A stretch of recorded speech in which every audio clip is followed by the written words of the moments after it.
পিচাস কন্যা ফেসিবাদের হাসিনা পালিয়ে গেল, তখন আপনারা দেখেছেন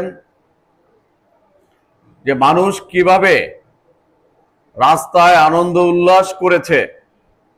আপনারা দেখেছেন কিভাবে এক তরুণ যুবক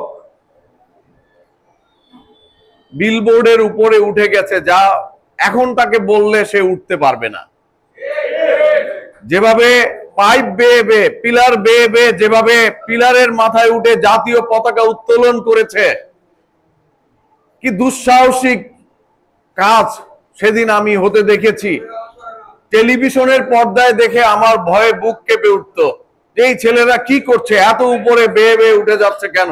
ওরা তো পড়ে যাবে, কিন্তু উঠে যাচ্ছে, উঠে গেছে। এটা হলো আনন্দের বার্তা নিয়ে সে সবার ঊর্ধ্বে উঠে যাচ্ছে। কত উপরে ওঠা যায়, আনন্দের খবরটা কত উপরে গিয়ে দেয়া যায়। এই যে একটা আনন্দের ভিতরে যে জোয়ার উঠেছিল সেদিন মানুষের মধ্যে, আমরা সেই জোয়ারটাকে ধরে রাখতে চাই। যতদিন বাংলাদেশ থাকবে এই আনন্দের জোয়ারটাকে আমাদের ধরে রাখতে হবে। তাহলে ফেসিবাদ পরাজিত হয়েছে, বিতাড়িত হয়েছে এবং আর কোনোদিন ফিরে আসতে পারবে না। আমরা কি চাই? যে ফেসিবাদ যেন আর বাংলাদেশে কোনোদিন ফিরে আসতে না পারে। আর সেই কারণেই আমাদের জুলাইকে ধারণ করতে হবে, জুলাইকে আমাদের ভালোবাসতে হবে, অগাস্টকে ভালোবাসতে হবে এবং 5ই অগস্টকে বিজয় দিবস হিসেবে আমাদের পালন করতে হবে।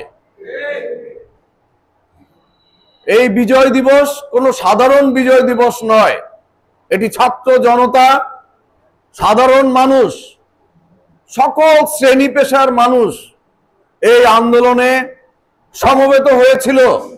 এই আন্দোলনে আমাদের মা বোনেরা রাস্তায় নেমে এসেছিল, আমাদের শিশুরা, আমাদের ছোট ছোট শিশুরা এই আন্দোলনে রাস্তায় নেমে এসেছিল এবং প্রাণ দিয়েছিল। সুতরাং অন্য যে কোনো আন্দোলনের চাইতে এই জুলাই আগস্টের আন্দোলন ছিল একটু ভিন্ন ধর্মী। কিভাবে মানুষ দুঃসাহসী হয়েছে, মাত্র 20 দিনের আন্দোলনে 1,500 থেকে 1,500 মানুষ আত্মহতি দিয়েছে, জীবন দিয়েছে, কিন্তু পিছনে যায় নাই, শুধু সামনে এগিয়েছে।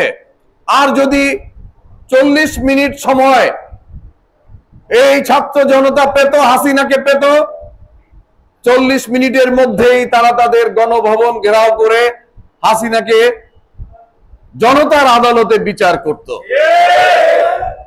গোয়েন্দা সংস্থার কাছ থেকে এবং অন্যান্য সংস্থার কাছ থেকে রিপোর্ট পেয়ে হাসিনা এক কাপড়ে পালিয়ে যেতে বাধ্য হয়েছে।